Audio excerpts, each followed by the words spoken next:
আসসালামু আলাইকুম, welcome to TechBD 19 3D intro animation. হ্যাঁ বন্ধুরা, আজকের ভিডিওতে আমরা শিখব ব্লাফটাইটলার দিয়ে কিভাবে খুবই সহজে অসাধারণ সব 3D ইন্ট্রো অ্যানিমেশন তৈরি করা যায়। তো চলুন ভিডিওটি শুরু করা যাক এবং সেই সাথে চ্যানেলটি সাবস্ক্রাইব করে আমাদের সঙ্গে থাকুন।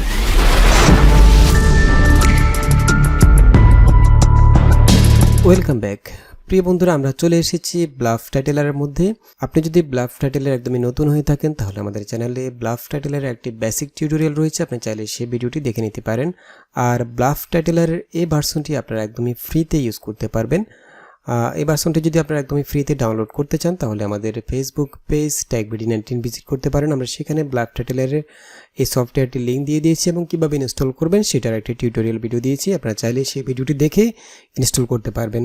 আমি যতগুলো 3D টেক্সট অ্যানিমেশনের সফটওয়্যার দেখেছি তার মধ্যে সবচেয়ে সেরা হচ্ছে ব্লাফটাইটলার। খুবই সহজে আপনি এখানে একদমই প্রফেশনাল টেক্সট অ্যানিমেশন টেক্সট ইন্ট্রোগুলো তৈরি করতে পারবেন। তো আমরা এখন দেখব কিভাবে আমরা টেক্সট ইন্ট্রো তৈরি করব ব্লাফটাইটলার দিয়ে। মূলত আজকে আমরা টেক্সট ইন্ট্রো নতুন করে তৈরি করব না, আমরা এখানে ব্লাফটাইটলারের মধ্যে যেসব ইন্ট্রোগুলো রয়েছে সেগুলোকে কাস্টমাইজ কীভাবে করবেন এবং কাস্টমাইজ করে কীভাবে আপনারা ইউজ করবেন সেটা দেখব। আপনারা যদি ব্লাফটাইটলারটা এখনও ইনস্টল করে না থাকেন আপনাদের পিসিতে, আর এটা একদমই সিম্পল ছোট একটা সফটওয়্যার, এটার জন্য আপনাকে একদম হাই কনফিগারেশনের কোনো পিসি লাগবে না। আপনি ইচ্ছে করলে এটাকে ল্যাপটপে ইউজ করতে পারবেন অথবা কোরাই 3 কোরাই 5 কম্পিউটারও একদম সহজে স্মুথলি ইউজ করতে পারবেন। ওকে, আমরা এখন চলে এসেছি ব্লাফটাইটলারের মধ্যে। আপনি যখন ব্লাফটাইটলারটা ইনস্টল করবেন তখন এখান থেকে আপনারা কিছু রেডিমেড টেমপ্লেট পাবেন। ব্লাফটাইটলারের মধ্যে অনেকগুলো অসাধারণ টেমপ্লেট রয়েছে যেগুলোকে আপনারা কাস্টমাইজ করে ইউজ করতে পারেন। তো আমরা এখন দেখব আমরা একটা readymade template text animation open করব ব্লাফটাইটলারের মধ্যে। তো এটা হচ্ছে ব্লাফটাইটলারের মূল ইন্টারফেস। এখানে রয়েছে উইন্ডো, এখানে রয়েছে টাইমলাইন। টাইমলাইনের মধ্যে আমাদের এখানে যে টুলস বারগুলো রয়েছে সবগুলো আছে। উইন্ডোর মধ্যে কিছু মেনু আছে এখানে যেগুলো আমরা ইউজ করব একটু পরে। তো আমরা এখন প্রথমে একটা রেডিমেড টেমপ্লেট যেগুলো ব্লাফটাইটলারের সাথে বিল্ডিং আছে সেই ধরনের একটা টেমপ্লেট ওপেন করব। তো টেমপ্লেট ওপেন করার জন্য এখান থেকে চলে যাবেন ওপেন শো। ব্লাফটাইটলারের মধ্যে টেমপ্লেট বা প্রজেক্টকে শো বলা হয়। তো আমি এখান থেকে ওপেন শোতে ক্লিক করব। দেন এখানে আপনি যদি শোতে ক্লিক করেন এখানে অনেকগুলো ক্যাটাগরির শো রয়েছে, আমরা এখান থেকে যে কোনো একটি ওপেন করতে পারি। ফর এক্সাম্পল আমরা এখান থেকে চলে যাব টেক্সটের মধ্যে, আমরা এখানে একটি টেক্সট ইন্ট্রো ইউজ করব। আমি এখান থেকে অনেকগুলো রয়েছে, আমি একটা দেখিয়ে দিচ্ছি, বাকিগুলো আপনারা খুব সহজে করতে পারবেন যদি এটা ভালোভাবে দেখেন। আমি এখান থেকে ব্লু স্ট্রিপ এটাই ওপেন করব। এটাকে জাস্ট আমি ক্লিক করে এখান থেকে ওকে দেব। এখান থেকে ওপেনে ক্লিক করব, দেন আমরা এটা ওপেন হয়ে যাবে এখানে। তো আমরা এখানে যদি এটাকে প্লে করে দেখি অ্যানিমেশনটাকে, আর ব্লাফটাইটলারের মধ্যে আপনি যে কোনো অ্যানিমেশন তৈরি করবেন সেটাকে আপনি একদমই ফুল এইচডি কোয়ালিটি 4K পর্যন্ত রেন্ডারিং করতে পারবেন এবং খুব সহজে রেন্ডারিং হয়ে যাবে। আপনার পিসি কনফিগারেশন যদি লো হয় তবুও আপনি এখানে 3D অ্যানিমেশন তৈরি করতে পারবেন একদমই সহজে। আর এখানে একদমই সহজ করে দেওয়া হয়েছে ব্লাফটাইটলার সফটওয়্যারের মধ্যে সবগুলো ফিচার আপনি খুব সহজে তৈরি করতে পারবেন যদি আপনি ফিচারগুলো কীভাবে ইউজ করতে হয় সেটা ভালোভাবে বুঝেন। তো আমি এখান থেকে প্লে দিচ্ছি। এখানে রয়েছে টাইমলাইন, এটা হচ্ছে টাইমলাইন, খেয়াল করুন। এখানে রয়েছে যে বাটনগুলো প্লে বাটন, হ্যাঁ আমি এখান থেকে প্লে দিচ্ছি, জাস্ট প্লে করে দেখি। ওকে, আমরা ইউজ করব। আমরা এটার মধ্যে জাস্ট আমাদের যে টেক্সটগুলো আছে সেগুলোকে কিভাবে রিপ্লেস করবেন এবং আনুষঙ্গিক কোনো যদি পরিবর্তন করতে হয় এখানে এই টেমপ্লেটের মধ্যে সেটা কিভাবে করবেন সেটা দেখিয়ে দেবো। তো আমাদের এখানে যে শোটা আছে এটার ডিউরেশন কতটুকু আমরা প্রথমে সেটা দেখে নিই। আমি এখান থেকে ডিউরেশন দেখার জন্য এখান থেকে চলে যাবেন show duration, set show duration. এখান থেকে আমাদের এটার ডিউরেশন হচ্ছে 4 সেকেন্ড। তো আমরা এটাকে একটু বাড়িয়ে দেবো, আমি এখন বাড়াচ্ছি না, একটু পরে বাড়াবো। আমি এখান থেকে ক্যান্সেল দিলাম। ওকে, আমি এটাকে এখন রিপ্লেস করব অর্থাৎ এডিট করব। এডিট করার জন্য আমরা প্রথমে যে কাজটা করব, এখানে যে টেক্সটগুলো আছে প্রথমে আমরা টেক্সটগুলোকে এডিট করে নেব। এখানে দুটো টেক্সট রয়েছে, খেয়াল করুন। উপরে একটা টেক্সট আছে ব্লাফটাইটলার এবং নিচে একটা আছে 3D ভিডিও ইফেক্ট। ওকে, আমরা এখানে ব্লাফটাইটলার যে লেখাটা আছে যে টেক্সটটা আছে সেখানে আমাদের চ্যানেলের নামটা দেব এবং নিচে যেটা আছে 3D ভিডিও ইফেক্ট সেখানে আমরা আমাদের চ্যানেলের সাবটাইটেলটা ইউজ করব। তো একটা শো যখন আপনি ওপেন করবেন সেখানে যতগুলো টেক্সট থাকুক না কেন আপনি চাইলে সবগুলো টেক্সটকে একসাথে রিপ্লেস করতে পারেন। সেজন্য এখান থেকে চলে যাবেন একদম উপরে চেঞ্জ অল টেক্সট, এখানে ক্লিক করবেন। তাহলে এখানে যতগুলো টেক্সট থাকবে প্রতিটা টেক্সটের জন্য আলাদা আলাদা এখানে বক্স চলে আসবে, আপনি চাইলে এখান থেকে চেঞ্জ করে দিতে পারেন। এখানে ব্লাফটাইটলার যে লেখাটা সেটা হচ্ছে উপরে যে টেক্সট সেটা আমরা এখান থেকে জাস্ট এটাকে সিলেক্ট করে এখানে আমরা লিখবো হচ্ছে টেকবিডি 19। দেন আমরা একদম নিচে যে টেক্সটটা আছে এখানে আমরা আমাদের চ্যানেলের যে স্লোগান সেটা লিখে দেব। আমি এখানে সাবটাইটেলটা লিখব অল টেক্সট সলিউশন। ওকে, দেন আমি এখান থেকে ওকেতে ক্লিক করব। ওকে, তো আপনি চাইলে এখানে যে ফন্টগুলো আছে সেগুলো চেঞ্জ করতে পারেন। ফন্ট চেঞ্জ করার জন্য এখান থেকে চলে যাবেন সিম্পলি চেঞ্জ অল ফন্ট, এখানে ক্লিক করবেন, তাহলে সবগুলো টেক্সটের ফন্ট একসাথে চেঞ্জ করতে পারবেন। আর আপনি যদি একটা একটা করে লেয়ার চেঞ্জ করতে চান ফন্টগুলো, তাহলে সেই ক্ষেত্রে এখান থেকে প্রথমে লেয়ারগুলো সিলেক্ট করবেন। এখানে এই অ্যানিমেশনটার মধ্যে যতগুলো লেয়ার ইউজ করা হচ্ছে, এখানে দেখুন, এখানে ট্যাগ BD19 এটা একটা লেয়ার, অল ট্যাগ সলিউশন এটা আরেকটা লেয়ার, এখানে কিছু পার্টিকুলার ফ্লেয়ার ইফেক্ট দেখা যাচ্ছে সেগুলো একটা লেয়ারের মধ্যে আছে, এবং এখানে একটা মিরর আছে সেটাও একটা লেয়ার, এবং নিচে আছে পেছনে আছে একটা প্লাজমা সেটাও একটা লেয়ার। প্রতিটা অবজেক্টের জন্য এখানে লেয়ারগুলো শো করবে। দেখুন, আপনি এখান থেকে প্রতিটা লেয়ার সিলেক্ট করে করে সেগুলোকে এডিট করতে পারবেন। তো আমরা চাচ্ছি এখানে ট্যাগ BD19 যে টেক্সটটা আছে সেটা টেক্সট ফন্ট আমরা চেঞ্জ করব। তো সেজন্য আমি ট্যাগ BD19 এর যে লেয়ারটা সেটা এখান থেকে সিলেক্ট করব। আমি এখান থেকে ট্যাগ BD19 লেয়ার 3 এটাকে আমি সিলেক্ট করলাম। দেন আমি এটাকে চাইলে মুভ করতে পারবো। ওকে, আমি এটাকে আগের জায়গায় রাখলাম Ctrl Z দিয়ে। দেন আমরা এটাকে এখন জাস্ট সিলেক্ট করলাম, সিলেক্ট করে আমরা এখান থেকে ডান পাশে চলে যাব, এখান থেকে চেঞ্জ ফন্ট এখান থেকে চলে যাব। আপনি যদি সবগুলো টেক্সটের ফন্ট একসাথে চেঞ্জ করতে চান তাহলে এখান থেকে চেঞ্জ অল ফন্ট, আর আপনি যদি নির্দিষ্ট একটা লেয়ারের ফন্ট চেঞ্জ করতে চান তাহলে সেই ক্ষেত্রে এখান থেকে চেঞ্জ ফন্টে ক্লিক করবেন লেয়ারটা সিলেক্ট করে। আমি এখান থেকে ফন্টটা সিলেক্ট করে নিচ্ছি, আমি এখান থেকে এটা সিলেক্ট করলাম, দেন আমি এখান থেকে জাস্ট ওকেতে ক্লিক করলাম। ওকে, এখন আমরা চাইলে এখানে নিচে যে টেক্সটটা আছে সেটারও ফন্ট চেঞ্জ করতে পারি, তো আমি সেটা করছি না। এখন আমি যদি একটু প্লে করে দেখি, ঠিক আছে। এখন এখানে আমরা যেটা করব, এখানে আমাদের যে নিচে যে একটা মিরর অবজেক্ট আছে সেটাকে আমরা চেঞ্জ করব। এটাকে দেখতে একটু ভালো দেখাচ্ছে না, এটাকে আমরা একটু চেঞ্জ করে নেব। তো সেজন্য আমরা এখান থেকে মিররের যে লেয়ারটা সেটা সিলেক্ট করব, এখান থেকে চলে যাব মিরর লেয়ারের মধ্যে, এখানে দেখুন লেয়ার নাম্বার 10, এখান থেকে মিরর লেয়ারটা আমি সিলেক্ট করলাম। দেন আমি চাইলে এটাকে এখান থেকে জাস্ট ক্লিক করে ড্র্যাগ করে আমি মুভ করতে পারি, পজিশন করতে পারি। এছাড়াও আপনি চাইলে যে কোনো টেক্সট অবজেক্টকে আপনি এখান থেকে পজিশন করতে পারবেন, রোটেট করতে পারবেন। ফর এক্সাম্পল, আমি যদি এখান থেকে ট্যাগ BD19 এটাকে সিলেক্ট করি, দেন আমি এখানে দেখুন টেক্সট পজিশন আছে, এখানে আরও অনেকগুলো অপশান আছে, টেক্সট পজিশন, টেক্সট রোটেশন, এখানে অনেকগুলো অপশান আছে। আপনি চাইলে একটা একটা ক্যারেক্টার এখান থেকে রোটেট করতে পারেন, একটা একটা ক্যারেক্টার এখান থেকে কালার করতে পারেন, সব কিছু করতে পারবেন। তো আমি যদি এখান থেকে টেক্সট পজিশনে ক্লিক করি, এরপর এখান থেকে আমি চাইলে এটাকে পজিশন করতে পারবো, অথবা এখানে যে স্লাইডারগুলো আছে, যে প্যারামিটারসগুলো আছে, এগুলো দিয়ে আমি চেঞ্জ করতে পারবো। ওকে, এগুলো দিয়ে আমি চেঞ্জ করতে পারবো। ওকে, আমি Ctrl Z দিচ্ছি, আমি এগুলো এখন দেখাচ্ছি না। এখন আমরা যেটা করব, এখানে আমরা যে মিরর লেয়ারটা আছে সেটাকে এডিট করব। আমি মিরর লেয়ারটা এখান থেকে সিলেক্ট করলাম, দেন মিরর লেয়ারের মধ্যে একটা টেক্সচার অ্যাটাচ করা আছে, আমরা সেটাকে রিমুভ করে দেব।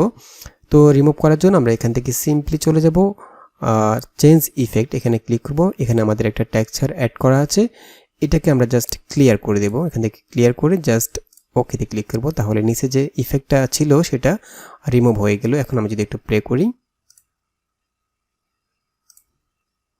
এখন ঠিক আছে। তো এখানে আমরা যে অ্যানিমেশনটা সেটার মধ্যে একটু কাস্টমাইজ করব। ফর এক্সাম্পল, আমি চাচ্ছি এই অ্যানিমেশনটা যখন এটা এভাবে আসছে, ঠিক আছে, এটা যখন এখানে আসছে জাস্ট এখানে এটা স্টিল থাকবে, কিছুক্ষণ থাকবে, এভাবে চলে যাবে না। তো সেটা করার জন্য আমরা এখান থেকে ক্যামেরা যে লেয়ার সেটা সিলেক্ট করব। মূলত এখানে যে শোটা আছে পুরো প্রজেক্টটা একসাথে মুভ করার জন্য, রোটেট করার জন্য, অর্থাৎ অ্যানিমেট করার জন্য এখান থেকে ক্যামেরার যে লেয়ারটা আছে সেটা থেকে করা হয়। তো আমি ক্যামেরা লেয়ারের মধ্যে সিলেক্ট করলাম, এখানে দেখুন 3টা কি ফ্রেম রয়েছে। একদম ফার্স্ট কি ফ্রেমে আমাদের ক্যামেরা পজিশন ছিল এখানে, এখানে যখন 2 সেকেন্ডের মধ্যে আসছে তখন ক্যামেরা পজিশনটা এরকম ছিল, এবং যখন 4 সেকেন্ডের সময় তখন ক্যামেরাটা এদিকে চলে গেছে। ওকে, মূলত এখানে ক্যামেরাটাকে অ্যানিমেশন করা হচ্ছে, টেক্সটটাকে অ্যানিমেশন করা হয়নি। এখানে দেখুন ক্যামেরা এখানে আসছে ব্যাটে, এরপর এখান থেকে এদিকে চলে গেছে। তো আমি চাচ্ছি এখানে ক্যামেরাটা যখন এখানে আসছে দেন এখানে স্টিল থাকবে। এখানে লাস্টের যে কি ফ্রেমটা আছে সেটাকে জাস্ট সিলেক্ট করব, সিলেক্ট করে এখান থেকে আমরা ডিলিট কিতে ক্লিক করব, দেন আমাদের এই লাস্টের যে কি ফ্রেমটা সেটা ডিলিট হয়ে যাবে। এখন আমি যদি একটু প্লে করি, এখানে আমাদের লাস্টের যে কি ফ্রেমটা সেটা ডিলিট করার পরও আমাদের এখানে যে ক্যামেরাটা সেটা মুভিং হচ্ছে। তো এটা অফ করার জন্য আমরা এখানে মাঝখানে যে কি ফ্রেমটা আছে, অর্থাৎ আমাদের এখানে 2 সেকেন্ডের সময় ক্যামেরা যে মুভমেন্টটা ছিল সেই কি ফ্রেমটাকে আমরা কপি করব, সেই সেটিংসটাকে কপি করে লাস্টে একদম শেষে এটাকে পেস্ট করে দেব। তো আমি এখান থেকে এই কি ফ্রেমের মধ্যে ক্লিক করে দেন এটাকে আমরা কপি করব, কপি কি এখানে ক্লিক করব, দেন আমরা এখান থেকে প্লে হেডটাকে একদম শেষে নিয়ে যাব, এখানে আমরা পেস্ট করে দেব। ওকে, এখন আমি যদি একটু প্লে করি, এখন ঠিক আছে। তারপর একটু মুভিং হচ্ছে, এটা এর জন্য হচ্ছে যে আমরা এখানে যে কি ফ্রেমগুলো ইউজ করেছি খেয়াল করুন, এই কি ফ্রেমগুলোর মধ্যে বিভিন্ন স্টাইল আছে, এখান থেকে আপনি চাইলে সেগুলো চেঞ্জ করতে পারেন। তো আমি এখানে যে অ্যানিমেশনটা হচ্ছে এটা দেখুন, এটা এখান থেকে এটা মুভ হচ্ছে, আমি চাচ্ছি এটা একদম শেষে মুভ হবে না। তো সেজন্য আমি এখান থেকে সিলেক্ট করে জাস্ট এখান থেকে হালস অফ স্পাইন এটাকে ক্লিক করব, দেন আমি যদি একটু প্লে করে দেখি, এখন ঠিক আছে। এখানে আমরা আরেকটু অ্যানিমেট করব, আমরা চাচ্ছি মাঝখানে যখন আসছে ক্যামেরাটা, এখানে আমাদের ক্যামেরাটা একটু পেছনে থাকবে, অর্থাৎ একটু জুম আউট করব আমরা। সেজন্য আমরা এখানে এই কি ফ্রেমের মধ্যে ক্লিক করে আমরা এখান থেকে জাস্ট এটাকে একটু পেছনে নিয়ে যাব। ওকে, দেন একদম লাস্ট কি ফ্রেমে আমরা এটাকে আস্তে আস্তে জুম করব, আমরা লাস্ট ফ্রেমে ক্লিক করলাম, দেন এখান থেকে এখানে রাখবো। এখন আমরা যদি একটু প্লে করি, ঠিক আছে। তো আমাদের এখানে যে অ্যানিমেশনটা সেটা মূলত 4 সেকেন্ড, আমরা এটাকে একটু বাড়িয়ে দেব। আমরা চাচ্ছি যখন এটা 4 সেকেন্ডের মধ্যে আসছে, আসার পরে কয়েক সেকেন্ড স্টিল থাকবে, তো সেজন্য আমরা ডিউরেশনটা বাড়িয়ে দেব। ডিউরেশন বাড়ানোর জন্য আমরা এখান থেকে চলে যাব সেট শো ডিউরেশন এই অপশানে, এখানে ক্লিক করলে এখানে দেখুন আমাদের এই অ্যানিমেশনটা ডিউরেশন 4 সেকেন্ড এখানে শো করছে। আমরা চাইলে এটাকে বাড়িয়ে দিতে পারি অথবা কমিয়ে দিতে পারি। তো আমি এটাকে এখান থেকে 10 সেকেন্ড করে দেব। ওকে, 10 সেকেন্ড এখানে লেখার পর এখানে পাশে তিনটা অপশান চলে আসছে দেখুন, স্ট্রেচ এবং add to end, add to beginning. অর্থাৎ আমাদের এখানে এই অ্যানিমেশনটার মধ্যে 4 সেকেন্ড ছিল আগে, এখন আমরা 10 সেকেন্ড করলাম, তার মানে বাড়তি আরও 6 সেকেন্ড আমরা যোগ করলাম এই অ্যানিমেশনটার মধ্যে। এখন আমরা যে বাড়তি 6 সেকেন্ড যোগ করলাম, সেই 6 সেকেন্ড অ্যানিমেশনটার কোন জায়গায় অ্যাড হবে, প্রথমে, শেষে নাকি পুরো অ্যানিমেশনের মধ্যে? তো আমি চাচ্ছি এই 6 সেকেন্ড আমরা একদম শেষে, একদম অ্যানিমেশনের শেষে যোগ করব। সেজন্য আমরা এখান থেকে অ্যাড টু এন্ড এখানে ক্লিক করলাম, দেন এখানে খেয়াল করুন আমাদের প্রথম কি ফ্রেমটা ছিল 0 সেকেন্ডের মধ্যে, এখানে যে মিডল কি ফ্রেমটা সেটা 2 সেকেন্ডের মধ্যে, এখানে যে লাস্ট কি ফ্রেমটা সেটা 4 সেকেন্ডের মধ্যে, এরপরে 6 সেকেন্ড আমরা বাড়তি যোগ করলাম। এখন আমি যদি প্লে করি,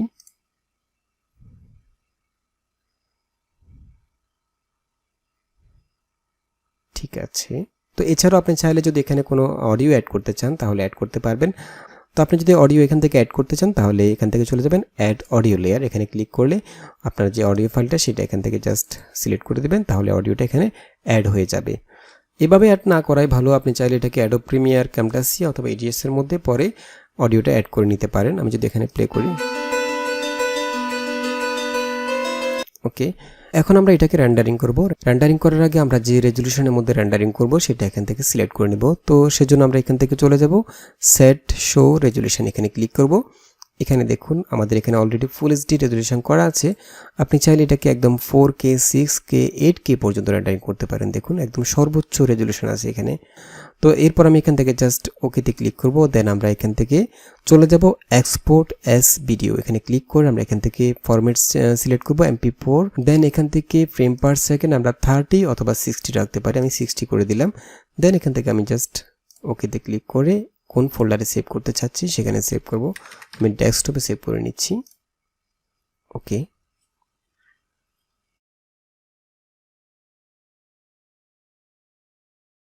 তো ব্লাফটাইটলের মধ্যে রেন্ডারিং হতেও বেশিক্ষণ সময় লাগে না, একদম খুবই কম সময় আপনি রেন্ডারিং করতে পারবেন।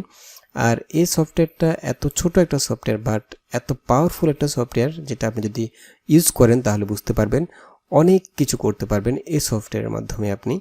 তো আমরা ব্লাফটাইটলের আরও অনেকগুলো টিউটোরিয়াল মেক করব, আমরা কিভাবে এখান থেকে টেক্সট ইন্ট্রো আপনারা নিজে ক্রিয়েট করবেন, কিভাবে প্লাজমা ইফেক্ট অ্যাড করবেন, ঠিক আছে, সব বিষয় নিয়ে আলাদা আলাদা টিউটোরিয়াল মেক করব। আপনি যদি আমাদের চ্যানেলটি এখনও সাবস্ক্রাইব করে না থাকেন তাহলে অবশ্যই সাবস্ক্রাইব করে রাখবেন। তো আমাদের এখান থেকে রেন্ডারিং প্রায় কমপ্লিট, এখন এনকোডিং চলতেছে। ওকে, আমাদের ভিডিও এক্সপোর্টিং কমপ্লিট, আমি জাস্ট এখান থেকে ওকে দিলাম, দেন আমরা এই ফাইলটাকে একটু ওপেন করে দেখি, যেটা আমরা সেভ করলাম সেটা এই দেখুন একদম ফুল এইচডি কোয়ালিটি, আপনি এখান থেকে 3D টেক্সট অ্যানিমেশন করতে পারবেন একদমই ফ্রিতে, অসাধারণ। তো বন্ধুরা, আশা করি ভিডিওটি ভালো লেগেছে, যদি ভালো লেগে থাকে তাহলে অবশ্যই একটা লাইক দিয়ে দিবেন, শেয়ার করবেন এবং দেখা হবে পরবর্তী ভিডিওতে। সে পর্যন্ত ভালো থাকবেন, সুস্থ থাকবেন, আল্লাহ হাফেজ।